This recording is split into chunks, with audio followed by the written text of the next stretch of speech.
Welcome to spot we news. Andhra Pradesh cabinet సమావేశంలో మాట్లాడుతున్న IT శాఖ మంత్రి నారా లోకేష్ డాక్యుమెంట్ చేసి ఎప్పుడు కేబినెట్ మీటింగ్ ఉంటే ఒక 20 నిమిషాల ముందలెళ్ళి ప్రతి మంత్రి గారు కూడా నేను ఆ వివరాలు ఇస్తాం జరుగుతుంది.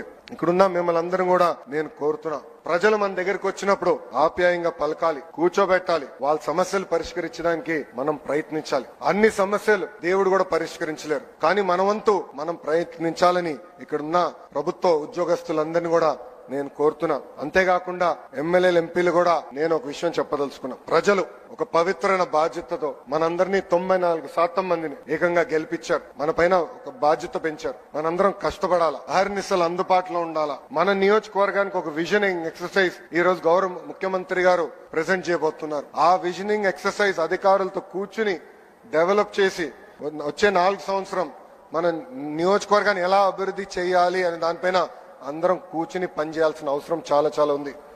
నేను అనేక కంపెనీల ఓపెనింగ్కి వెళ్ళినప్పుడు కానీ, ఫౌండేషన్ స్టోన్ వేసినాక వెళ్ళినప్పుడు అక్కడున్న శాసనసభ్యులందరినీ కోరేది ఒకటే, మనందరం పోటీ పడాలి, మన నియోజకవర్గానికి పెట్టుబడులు తీసుకురావాలి.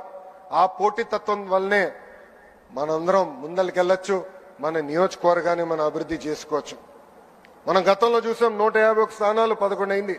దానికి కారణం ఒకటే, అహంకారం. అహంకారం మనకు అవసరంలా. ప్రజలకు అందుబాటులో ఉండాలా, వాళ్ళ సమస్యలు తెలుసుకోవాలా, అహర్నిశలు పరిష్కరించే మార్గంలో మనందరం కలిసికట్టుగా నడవాలని ఈ సభాముఖంగా కోరుకుంటూ, సంవత్సరం అయింది. సుపరిపాలన తొలి అడుగు మాత్రమే. చేయాల్సిన అనేక కార్యక్రమాలున్నాయి. కలిసికట్టుగా చేద్దాం.